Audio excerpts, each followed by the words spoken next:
¿Qué tal? Buenas noches, bienvenidos a Espiral. El tema de la inseguridad y la violencia sigue reclamando exclamaciones políticas de todo tipo. Esta semana, Andrés Manuel López Obrador hizo un comentario fuerte a propósito de la posible amnistía que él entregaría si fuera presidente de la República a los líderes del narcotráfico como medida para atenuar, para disminuir la violencia. En el otro extremo de esta solución está la iniciativa de ley de seguridad interior que se ha discutido en la Cámara de Diputados, ahora está en senadores, y que lo que busca es entregarle mayor poder al ejército, a las Fuerzas Armadas en el combate justamente a esa delincuencia organizada. Ya lo que tenemos son dos posiciones encontradas, cada una cargada desde su propio ángulo de demagogia. Le tocará a usted juzgar si hay sustento o si tendríamos que buscar algo que en medio de esas dos posiciones responda a las necesidades reales que vive nuestro país. Y para cerrar el programa de hoy, hemos invitado al colombiano Pablo Montoya. Él es escritor, justamente toca los temas de la violencia a partir de la literatura y después de muchos años de guerra intestina en su país, tiene una idea muy clara de cómo se alcanza o se puede alcanzar la paz en sociedades como las nuestras, lastradas por la desigualdad de un lado, por el crimen organizado y la droga por el otro. Pablo Montoya, la discusión de seguridad, seguridad interior, las propuestas de López Obrador. Hoy tenemos cartera grande para conversar. Comenzamos.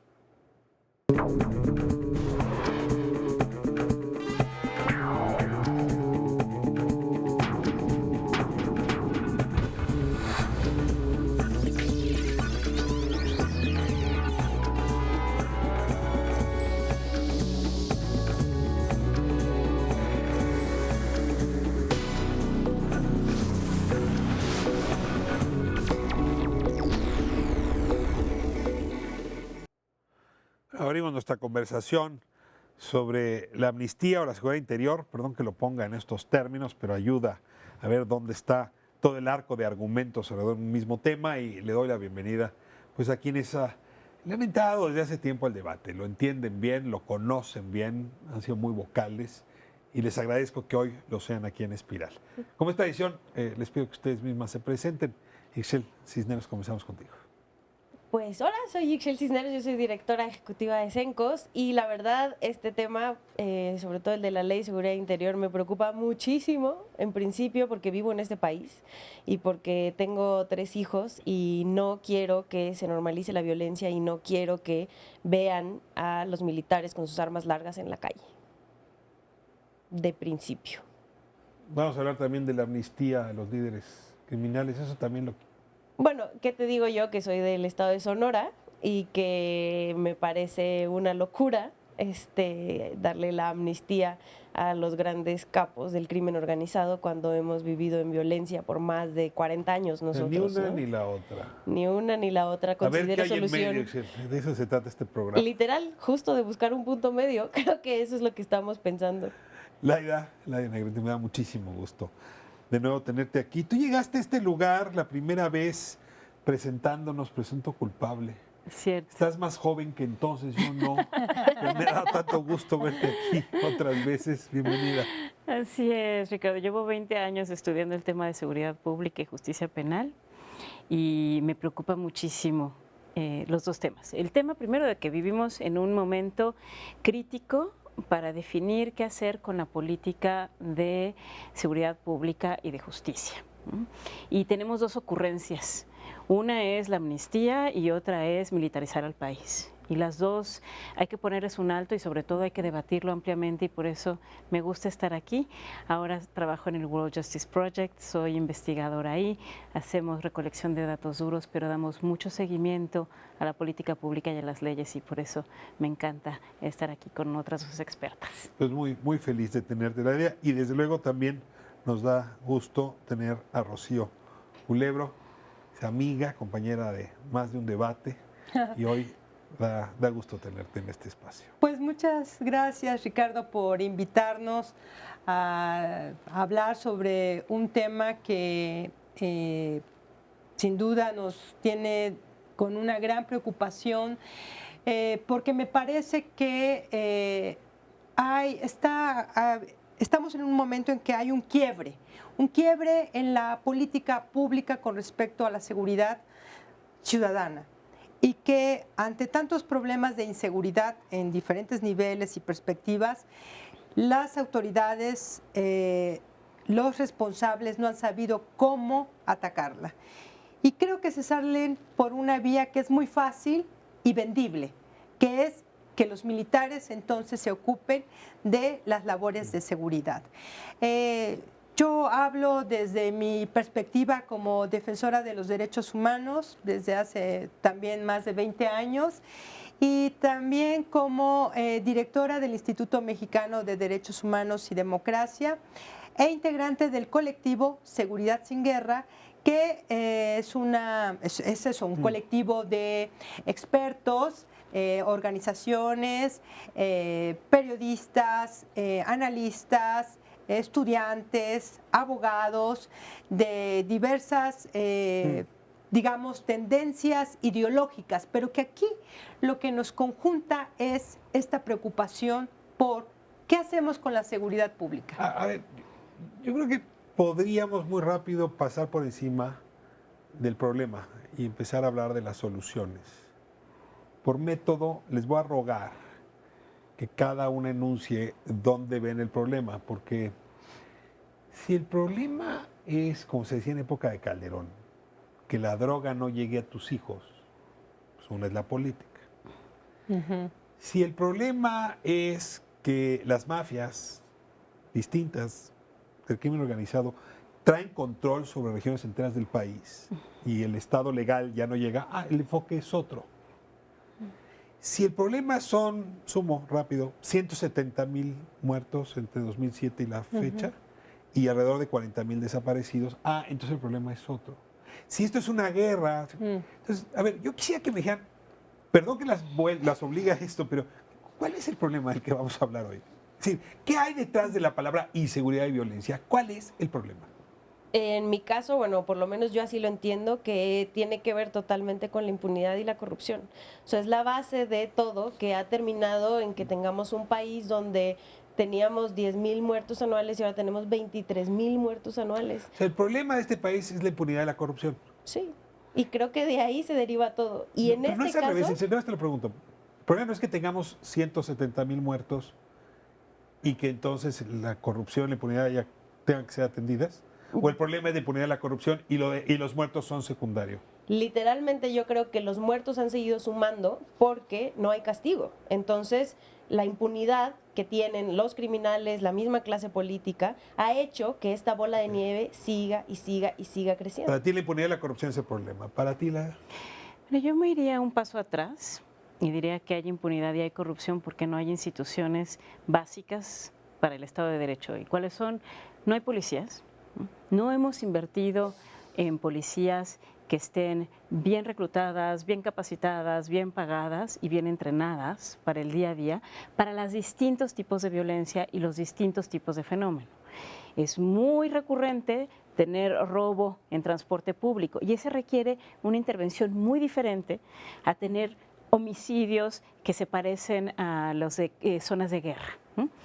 Entonces, no hay policías. Pero por otro lado, no hay fiscalías, no hay procuradurías que decentemente investiguen el delito en el país. Son burócratas arrastrapapeles que no se han desempeñado como verdaderos detectives de crimen complejo.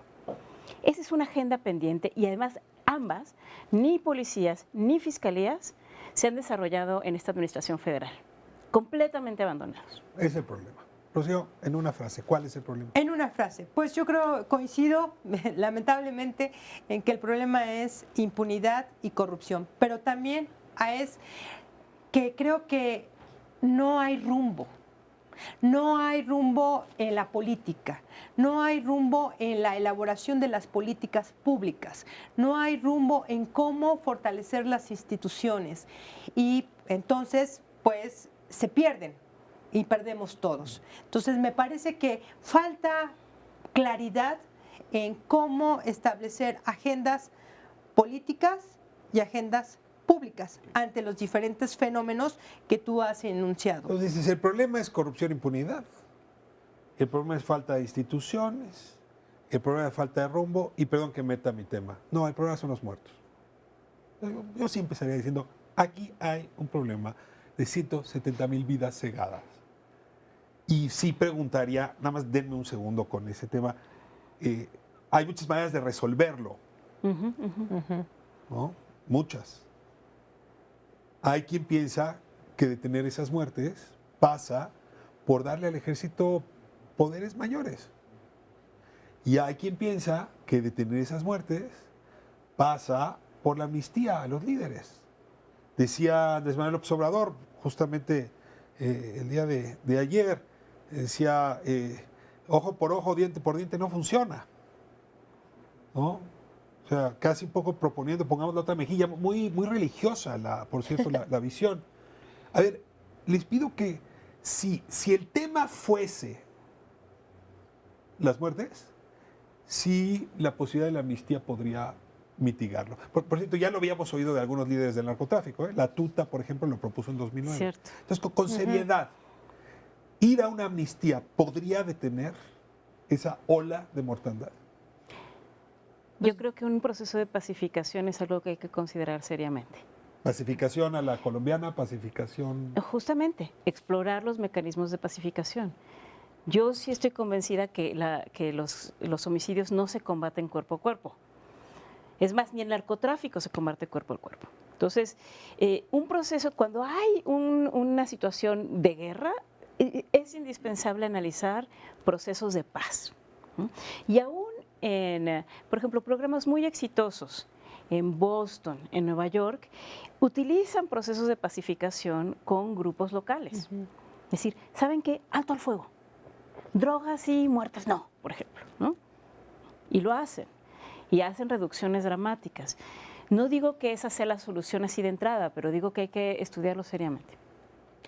Sí, yo creo que algo que por ahora están cometiendo un error es que no escuchen las diferentes voces y las diferentes alternativas que puede haber al problema. Sí, hablando de la propuesta de López Obrador, ¿te parece que cuando habla de amnistía no está oyendo las otras voces? Me parece que no. ¿O que su voz no se está escuchando? ¿Qué es lo que quieres Me decir? parece que son las dos cosas. O sea, creo que a Andrés Manuel le falta escuchar a la sociedad civil, le falta también escuchar a los especialistas, pero también a nosotros nos falta escuchar exactamente qué es lo que él está pensando cuando propone esto de la amnistía.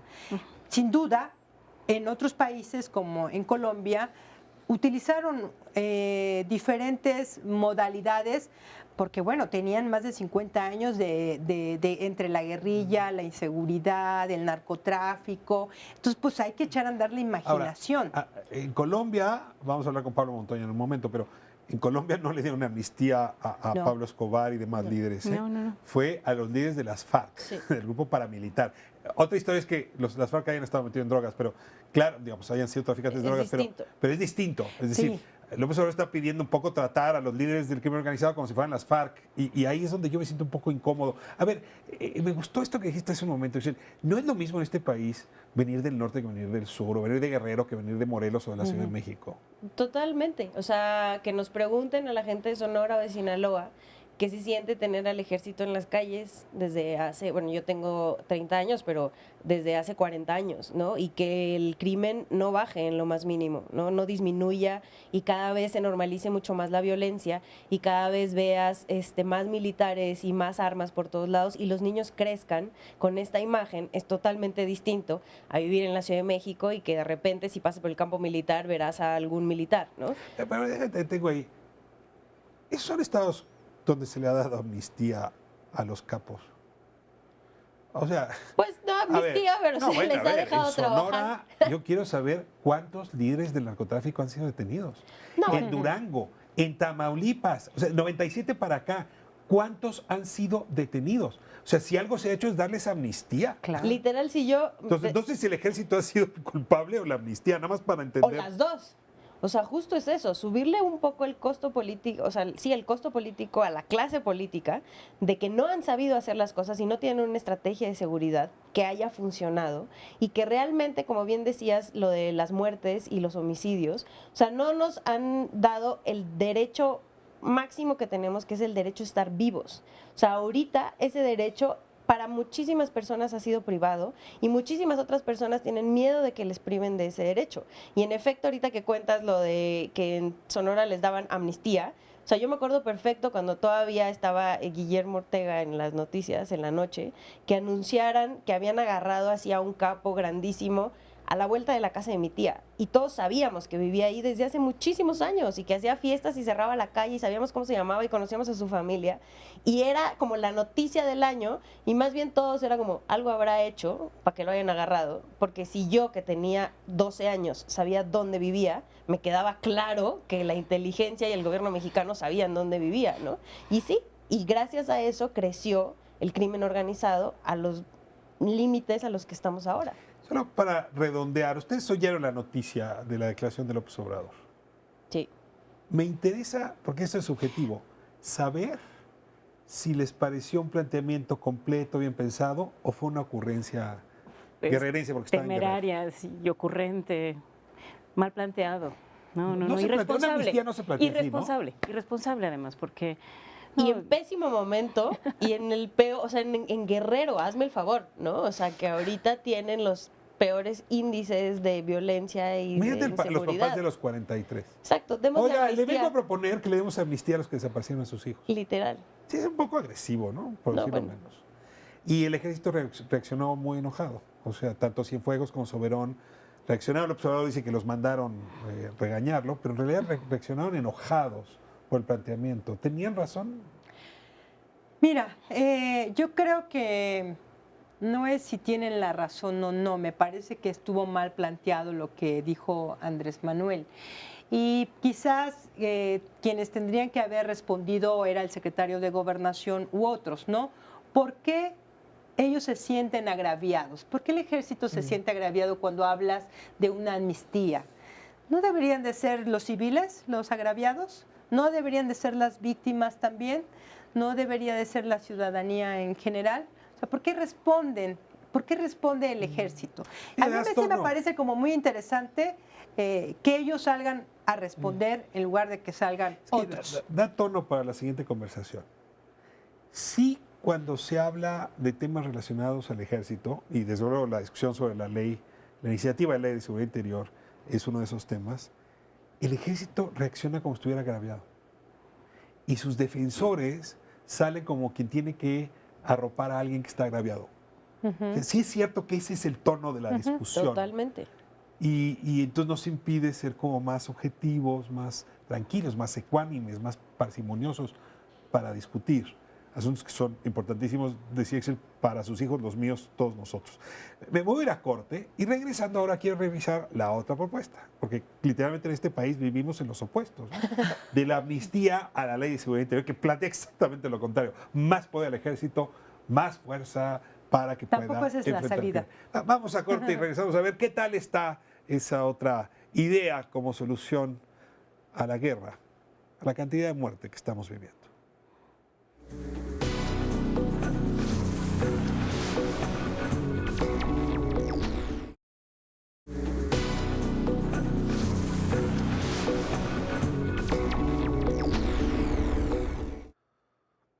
Bueno, estamos de vuelta en Espiral, hablando del tema más recurrente en este programa. Ya quisiera que pudiéramos dedicarle a otros, pero pues a mi generación, a nuestra generación, nos tocó vivir una oleada de violencia que no estaba hace unos años. No estaba. De pronto sí se sorprende uno ser parte de una generación que lleva 170,000 muertos y creciendo. Digo, 3 años medio bajó el número, pero esto sigue creciendo. Y estamos revisando si es por razones de impunidad, por razones de corrupción, por razones institucionales, por falta de visión, diagnóstico. Y seguramente hay mucho de cada cosa en esta discusión. Pero revisando los polos opuestos, resulta interesante que esta semana hayamos tenido discusión sobre la amnistía propuesta por López Obrador y del otro lado la ley de seguridad interior. Una ley que está recibiendo, pues creo que íbamos hoy en 110,000 suscripciones. O 178,000. 178 a change.org de Sí. gente que está en contra porque les parece que es una iniciativa que violenta y que vuelve más autoritario al país. Un primer diagnóstico, ¿quién quiere empezar? ¿Por qué la iniciativa que se aprobó en Cámara de Diputados y el dictamen que está hoy en el Senado adolece o tiene problemas con respecto al tema que les preocupa? Es irresponsable, por decirlo menos. Es muy peligrosa y a diferencia de la política anterior que discutimos de la amnistía, esta sí está a punto de volverse realidad y no hay forma de darle la vuelta en U. ¿Qué significa la Ley de Seguridad Interior? Significa darle más poder al Ejército, a las Fuerzas Armadas, sin ningún control. Son cheques en blanco para actuar, y esto ¿qué hace? Pone en riesgo que el poder civil acabe siendo sometido por el poder militar, pero además en una estrategia que ha probado su fracaso. Justo eso. Si esta estrategia tuviera otras cifras, ¿no? O sea, si nos pudieran enseñar que, como decía en el bloque anterior, estos 40 años en Guerrero, estos 40 años en Sinaloa, ha funcionado, que los militares estén en las calles atacando el crimen organizado, uno podría pensar que a lo mejor esta es una buena solución. La cuestión es que ni eso, o sea, no es una estrategia, literalmente ha sido un parche, y los índices de violencia en estados como Guerrero, como Sinaloa, van en aumento. Entonces, ni siquiera hay manera de decirnos, esta es una buena idea, porque hemos bajado los índices. Pero yo oigo el argumento contrario. Si así ha sido estando en el ejército, ¿cómo habría sido si no hubiera estado? ¿No habría sido peor, Ixchel? No lo sabemos, pero tampoco es que ellos estén dando otras opciones. Mientras presentan la Ley de Seguridad Interior, no hacen nada por mejorar a las policías. Acaban de votar en contra del mando mixto, donde se hablaba sobre mejorar a las policías, mejorar la seguridad, hablaba sobre prevención de la violencia, y la Ley de Seguridad Interior solamente le da estas facultades al ejército y ya, y deja todo lo demás de lado, y para como están tratando a las policías actualmente, pareciera que las quieren desaparecer, y que entonces realmente los militares se hagan cargo de la seguridad del país. Y la verdad es que yo esperaría que nuestros diputados y senadores hayan leído un poco de la historia del mundo y se dieran cuenta que no es una buena idea darle estas facultades a los militares. Rocío. Es totalmente inconstitucional esta ley, y es desde el origen. ¿Por qué inconstitucional? Porque va en contra del artículo 1 de la Constitución mexicana, que habla sobre la protección de los derechos de las personas y de todo todo aquello al que el Estado mexicano ha aprobado en materia de derechos humanos a través de los instrumentos internacionales.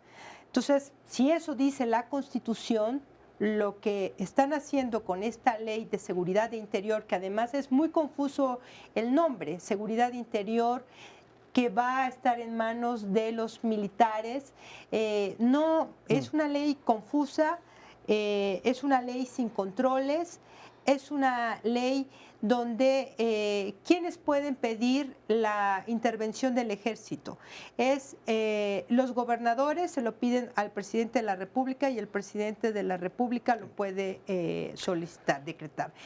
Y deja entonces en un problema también de indefensión a los mismos gobiernos locales, municipales o estatales, porque no hay diagnósticos, no va a haber diagnósticos, o no dice la ley sobre qué bases es o cuáles son los criterios para determinar que se haga una declaración de protección de la Ley de Seguridad Interior. A ver, yo tengo, digamos, una convicción. El ejército debe entrar en asuntos de seguridad nacional.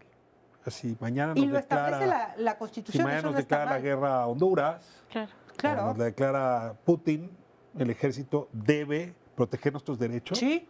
por el tema de seguridad nacional. No tengo discusión. Ahora, normalmente la estructura democrática de los países que se rigen por principios constitucionales, el ejército está para proteger a la población de las fronteras hacia afuera.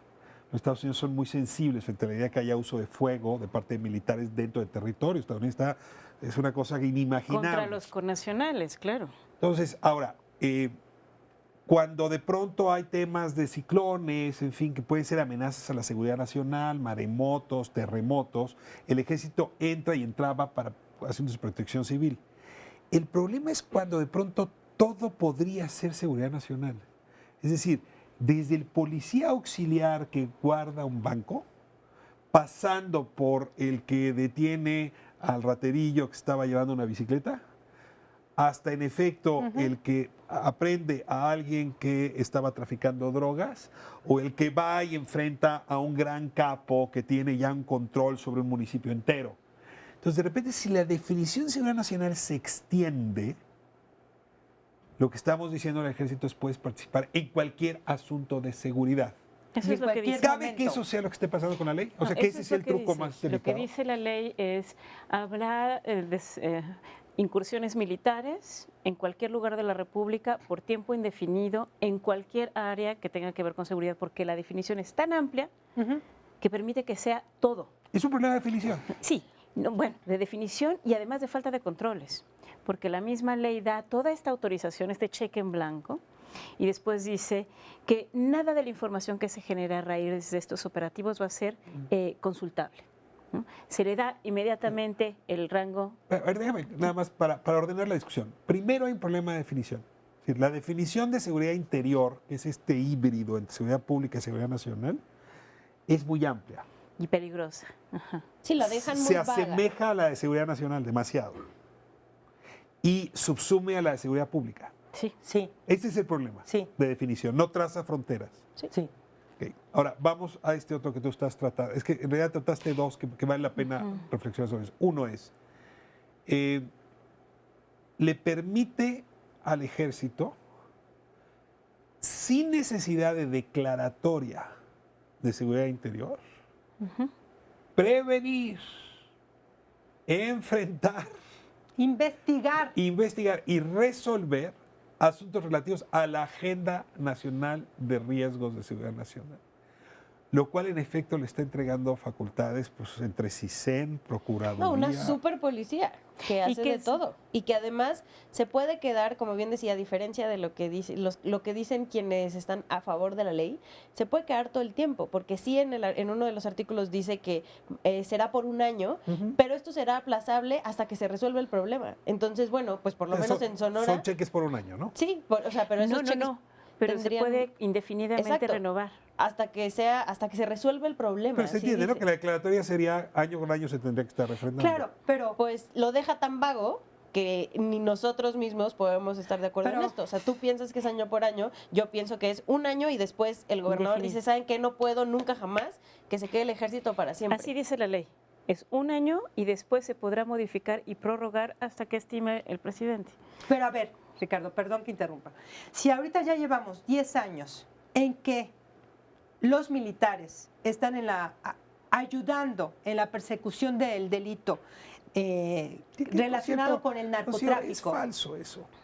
Porque en realidad los mandaron desde Concedillo. Sí, O sea, pero, cuando los claro, nombramos eso es jefes de policía es fue en del 1996. Eso No, es y del los 96. Llevamos bastante más de 10, ¿no? Sí, No es cierto, claro. son Y 10. los retenes Sí. militares Pero existen entonces desde que aquí soy niña. tenemos el ejemplo de que si el ejército ya después de esto debería de tener una gran experiencia en cómo enfrentar el problema del narcotráfico, pues es la fecha que no tenemos resuelto el problema del narcotráfico. Entonces, ¿por qué necesita una ley para entonces decir que tiene que actuar para resolver un problema grave? A ver, porque el seguridad. ejército, las Fuerzas Armadas en general, han estado pidiendo mayor certidumbre jurídica porque saben que están actuando en el borde de la ley. Y la verdad fue culpa incluso de la Corte. Pero déjenme regresar a este tema, digamos, de las ambigüedades. Entonces, uno es que le permite actuar, pues ya como autoridad civil. Sí. Y tener a un militar que es el que está haciendo lo de CISEN, más PGR, Más perito. más perito. Más prevención. Sí es echar al Poder Civil a un lado. Es decir, de Total. plano nada sirve, Absolutamente. que a lo mejor nada sirve, pero yo estoy seguro que el ejército, digamos, solo por a un pase mágico vaya a servir. Tú te tratas otro tema que me parece bien delicado.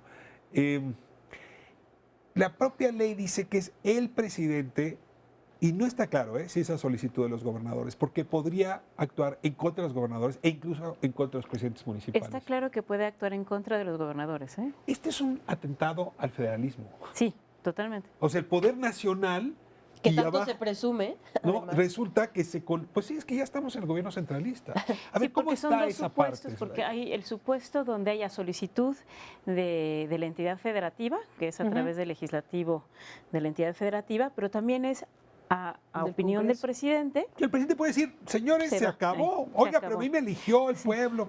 No me Aquí importa. no queremos militares, no me No me importa. importa. Entonces, puede intervenir un municipio, un estado entero, y no solo eso. Esto que hablabas de la sumisión de autoridades civiles está muy expresa en la ley, que el presidente, a través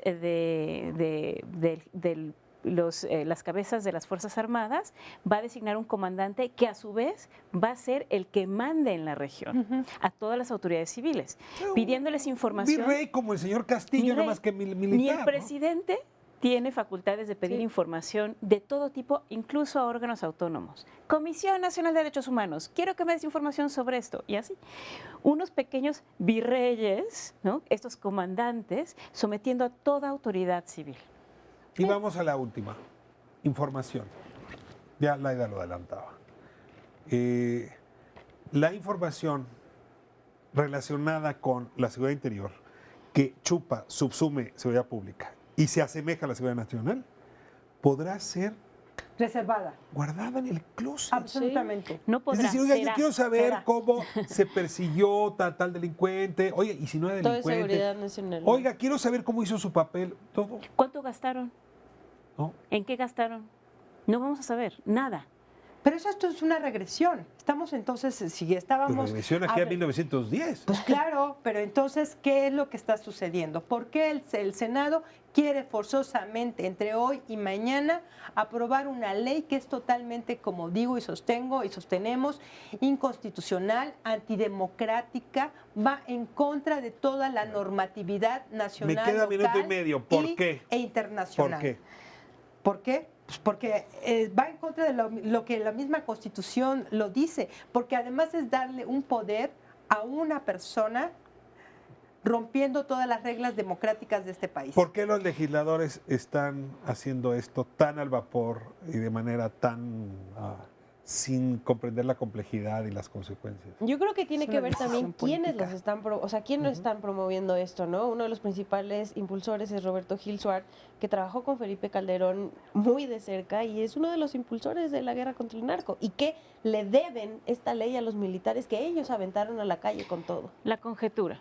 Año electoral. Claro. Es muy tentador tener control desde el centro de toda la región con estos poderes excepcionales.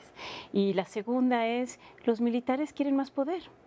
Y es muy cómodo tener más presupuesto, y eso ya se reflejó en el presupuesto último, 19% de incremento para unos, 16% para Marina, es hacerse de más poder. Y esa es la factura que van a cobrar después.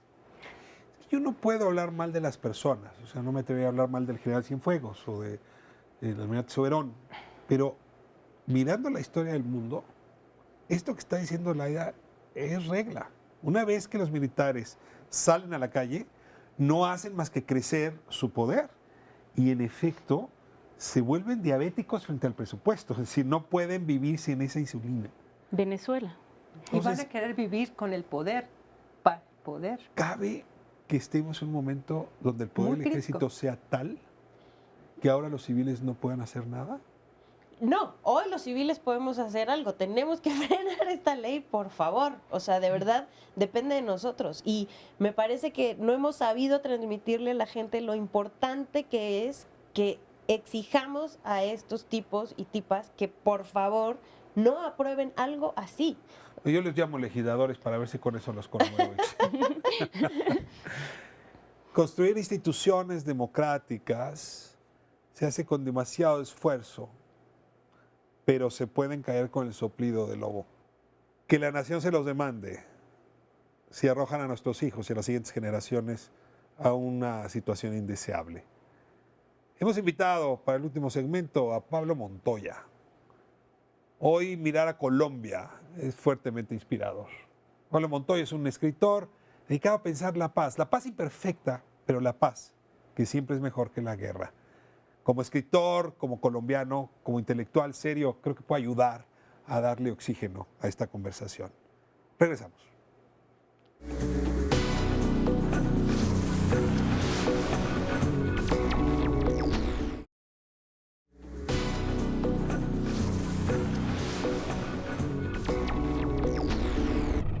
Estoy con Pablo Montoya, escritor colombiano. Pablo, muchísimo gusto.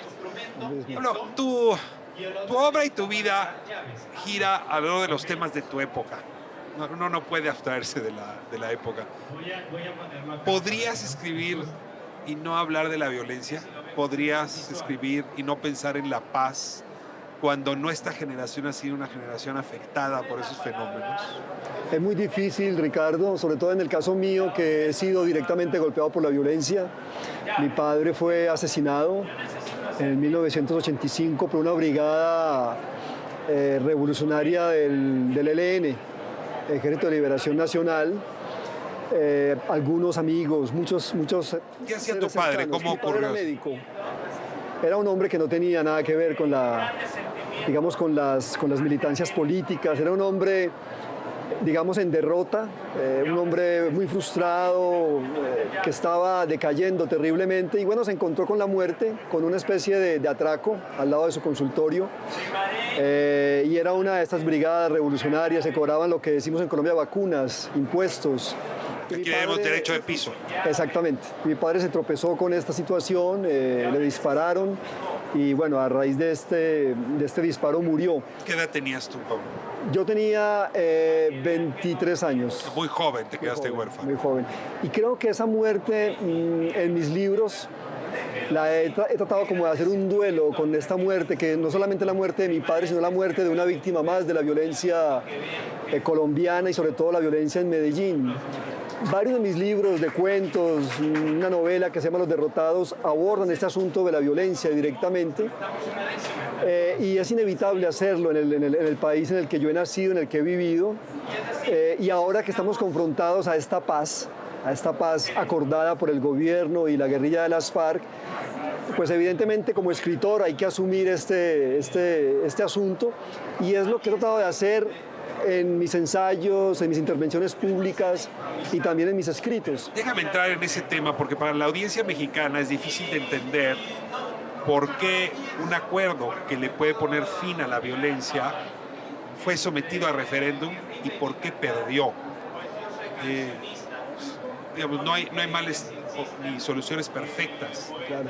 pero claramente desde afuera se veía como una buena solución y no ganó.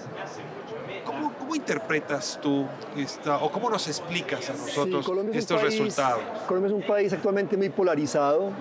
Es un país que por su tradición colonial y republicana, pues es un país muy católico, donde una clase política, digamos, más vinculada hacia la derecha y a la extrema derecha ha gobernado el país.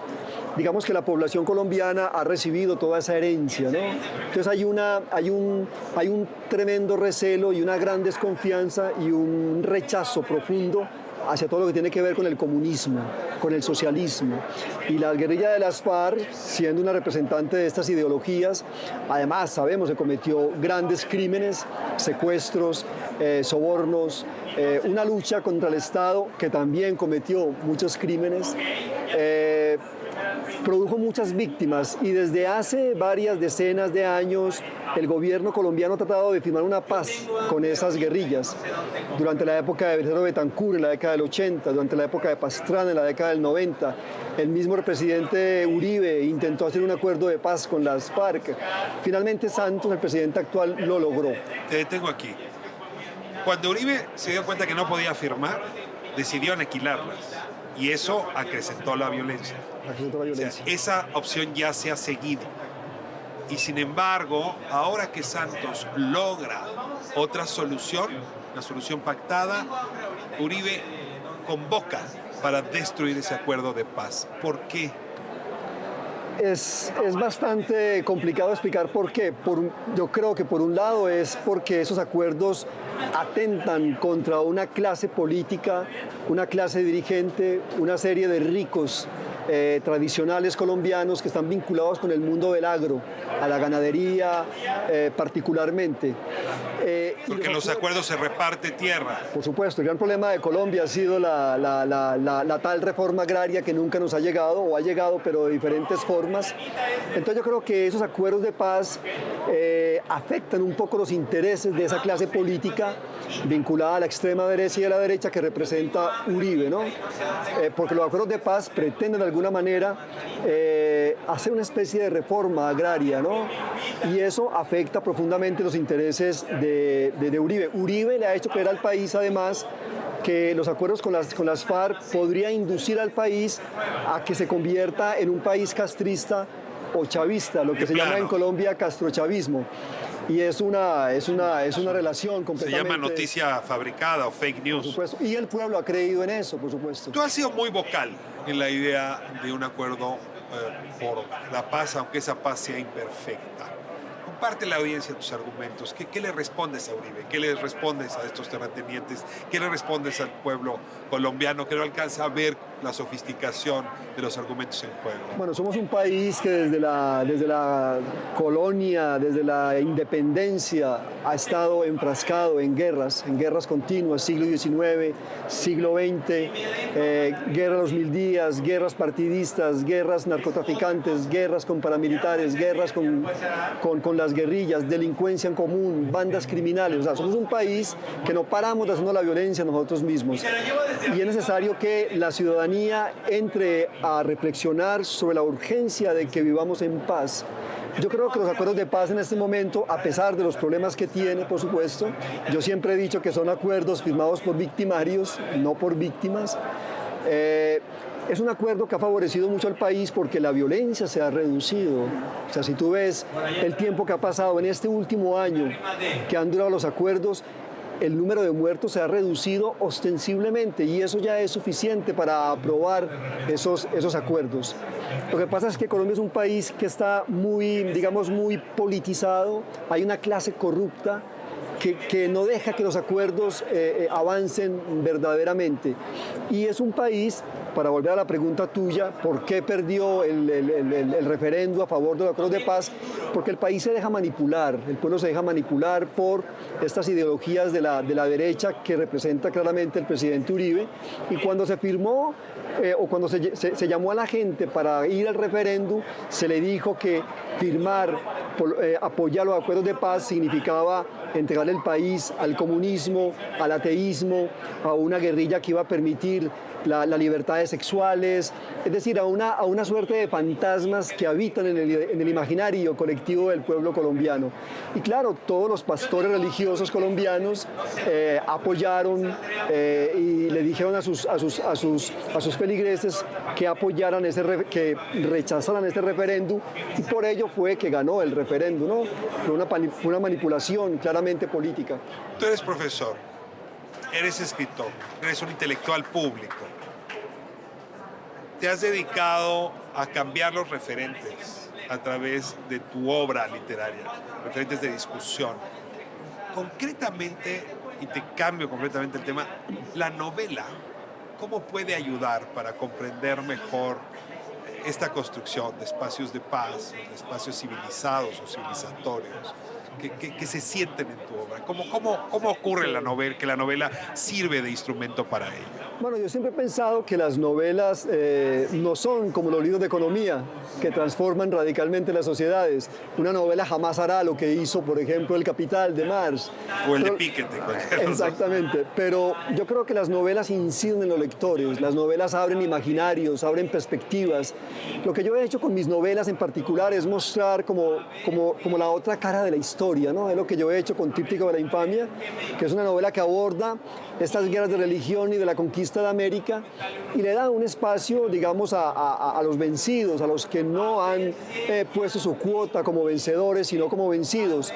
Y de esta manera trato como de sensibilizar al lector, sobre todo frente a lo que nosotros hemos entendido como la conquista de América, en una novelística latinoamericana que generalmente le ha cantado a esa conquista, ha hecho una épica de la conquista. Aún seguimos, de alguna manera, a pesar de la nueva novela latinoamericana, creyendo que la conquista fue una obra, digamos, digna de admiración. Lo que yo propongo en Tríptico de la Infamia es que fue un gran crimen.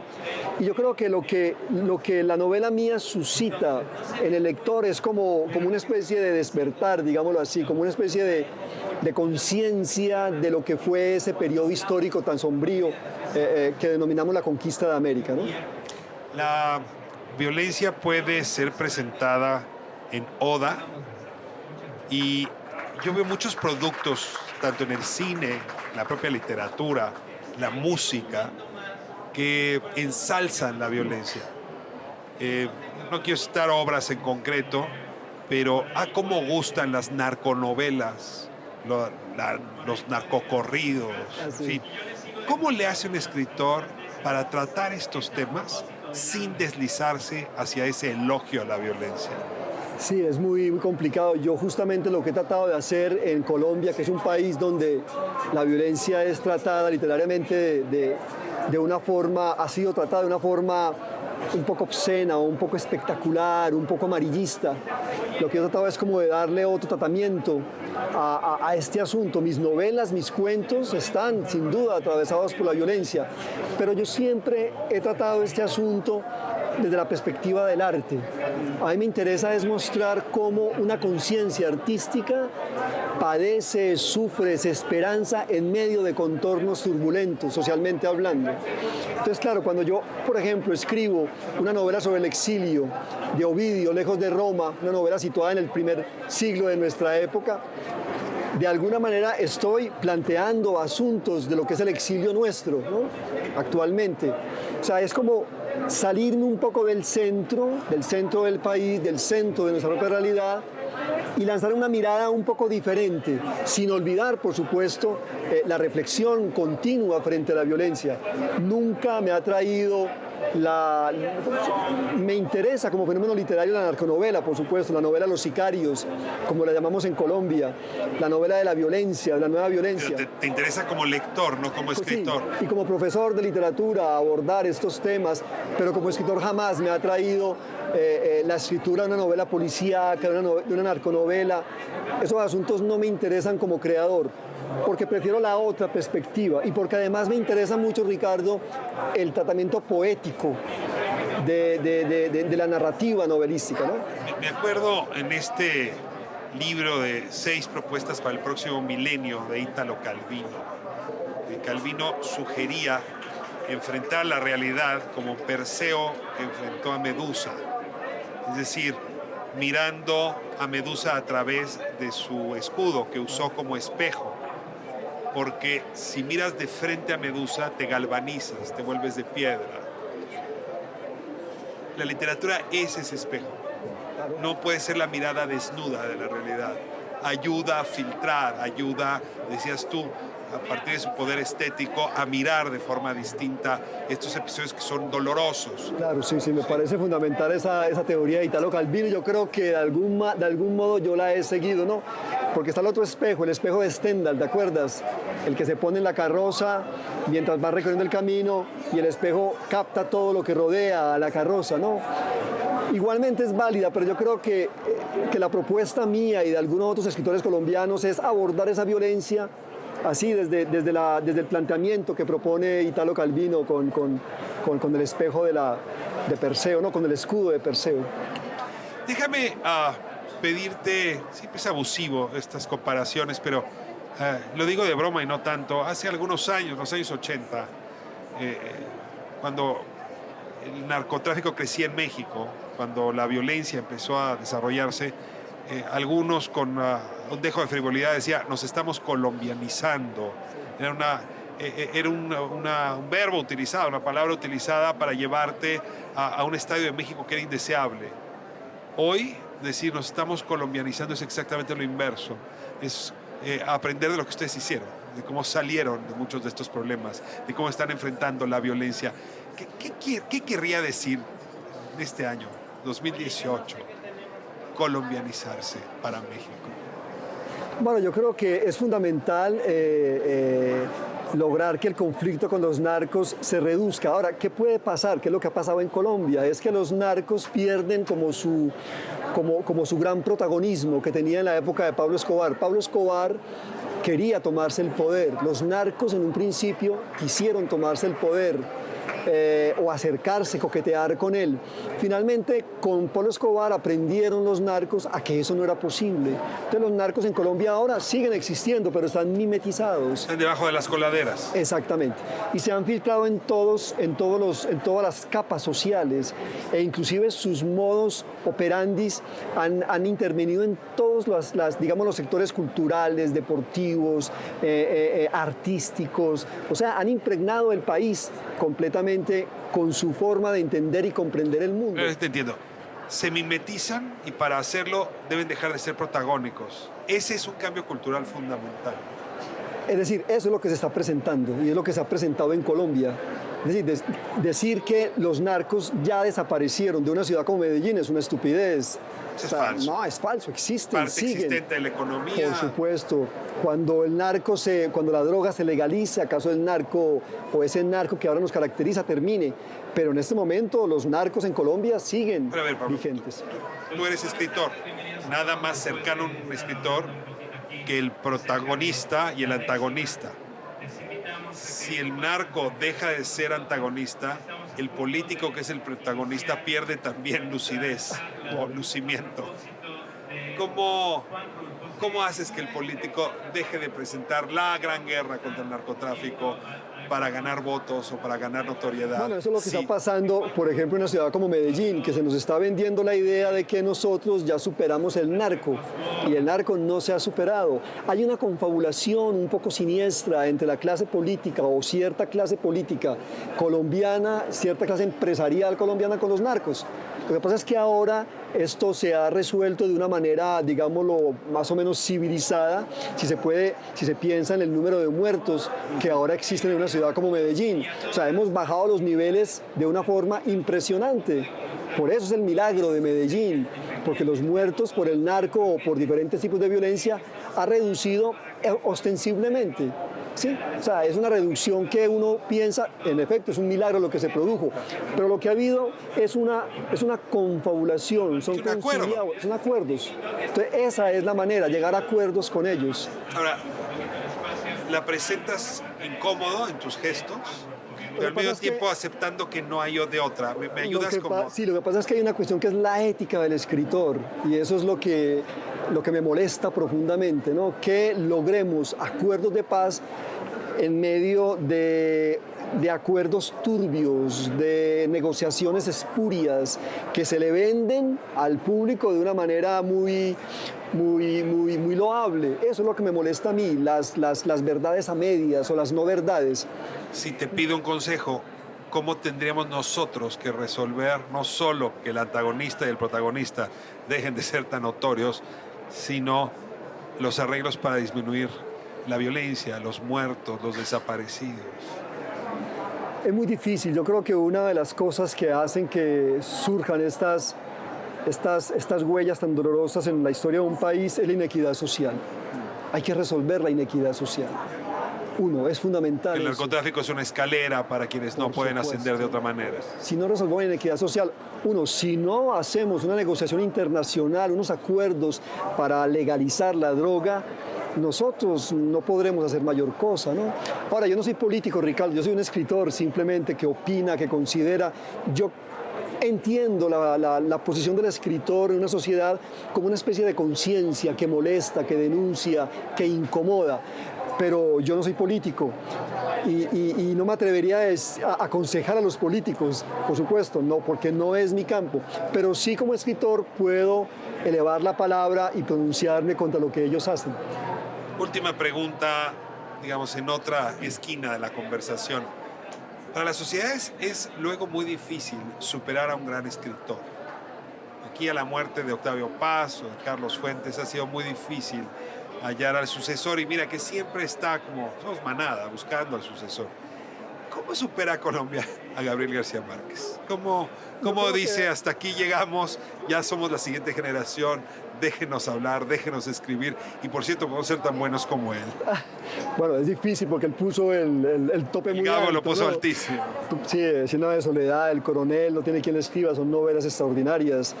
Pero es un hombre que tuvo su universo, lo construyó muy bien, lo cerró de alguna manera. Yo he pensado y he dicho muchas veces que no me quiero amparar bajo esa fronda, que no es mi árbol preferido. He buscado por otros lados. Tu literatura no tiene nada que ver con el realismo tiene nada que mágico, ver no con está el ahí. realismo mágico en absoluto, es una literatura que se nutre de otras tradiciones, por supuesto que lo he leído, por supuesto que lo admiro, lo critico mucho en ciertos de sus libros que no me parecen tan bien logrados como otros, lo critico mucho en su posición política, bastante viciosa a mi juicio, y lo he dicho varias veces, que hay que releerlo, volverlo a releer y considerarlo, porque hay una especie de ubicuo García Márquez que nos invade por todas partes y no nos deja de alguna manera mirarlo, leerlo con detenimiento.